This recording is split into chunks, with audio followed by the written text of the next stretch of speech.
بسم اللہ الرحمن الرحیم۔ شروع اللہ کے نام سے جو بڑا مہربان نہایت رحم والا ہے۔ دوستو، کم ظرف لوگوں کے ساتھ کم ظرفی سے پیش مت آنا، بس خاموش رہو، مضبوط رہو اور آگے چلتے رہو۔ بابا جی فرماتے ہیں، پتر کچھ لوگ فصاحت کی جڑ نہیں، مکمل درخت ہوتے ہیں۔ کم ظرف ہی ٹانگیں کھینچتے ہیں، اعلیٰ ظرف تو ہمیشہ ہاتھ پکڑتے ہیں، سہارا دیتے ہیں، ساتھ نبھاتے ہیں۔ نسل اچھی ہو، دوستو یاد رکھنا، نسل اچھی ہو تو انسان کبھی دھوکہ نہیں دیتا۔ تنقید کرنے والوں کے پیچھے پڑ کر اپنا وقت برباد مت کریں۔ اکڑ تب تک چلتی ہے دوستو، اکڑ تب تک چلتی ہے جب تک پکڑ نہیں ہوتی۔ تنکے کو بھی حقیر نہ سمجھو دوستو، تنکے کو بھی حقیر نہ سمجھو، ورنہ تمہاری آنکھ میں پڑ جائے گا۔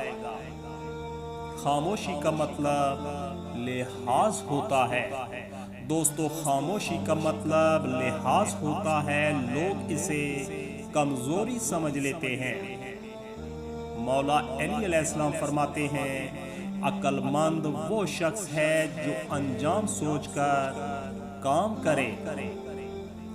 اللہ اگر مانگنے پر دیتا ہے تو غرور کرنے پر چھین بھی لیتا ہے۔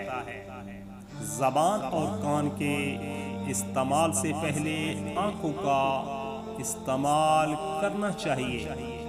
دوستو، حالات اور وقت کی تبدیلیوں سے بدلنے والے تعلقات سے بہتر ہے انسان تنہا رہے۔ لباس چاہے کتنا ہی مہنگا کیوں نہ ہو، گھٹیا کردار کو چھپا نہیں سکتا۔ تکلیف دہ باتوں کی جگہ دل میں نہیں دوستو، تکلیف دہ باتوں کی جگہ دل میں نہیں، قدموں تلے ہوتی ہے۔ لوگ موجود ہیں دوستو، لوگ موجود ہیں، مگر احساس دنیا سے اٹھ گیا ہے۔ جس کے سامنے ایک بات بار بار دہرانی پڑے، وہ آپ کی نصیحت کا نہیں، خاموشی کا مستحق ہے۔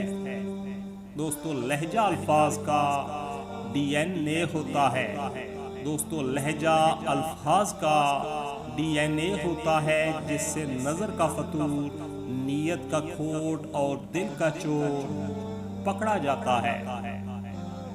ایک بات ہمیشہ یاد رکھو، اسے سونے کے حروف سے لکھ کر لٹکا لو، تم ان لوگوں کے غلام ہو جن سے اپنی تعریف سننا چاہتے ہو۔ بارش رک جائے تو چھتری بوجھ لگتی ہے دوستو، بارش رک جائے تو چھتری بوجھ لگتی ہے، ایسے ہی مطلب نکل جائے تو انسان بوجھ لگتے ہیں۔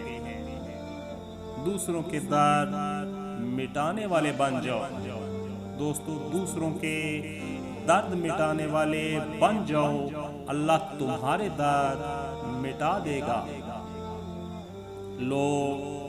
دوستو، لوگ منافقت بھی اب پوری ایمانداری سے کرتے ہیں۔ مسلسل اہمیت اور عزت دینے کے باوجود بھی اگر رشتے بے قدرے اور بدمزاج رہیں تو رہنے کی جگہ تو دوستو، رہنے کی بہترین جگہ حدود ہے۔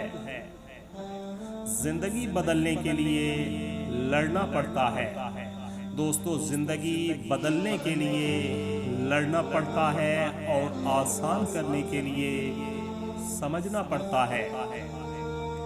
تعلق اور ظرف کا پتہ دوستو، تعلق اور ظرف کا پتہ تعلق کے بگڑنے پر چلتا ہے۔ جو بندہ دن میں 5 مرتبہ اپنے مسئلے اللہ کے سامنے رکھتا ہے، تو کوئی مسئلہ اس کے لیے مسئلہ نہیں رہتا۔ دوستو، مرنے کے بعد 100 لوگ پوچھیں گے، مرنے کے بعد 100 لوگ پوچھیں گے کیسے انتقال ہوا۔ دوران زندگی کوئی نہیں پوچھتا کیسے جی رہے ہو۔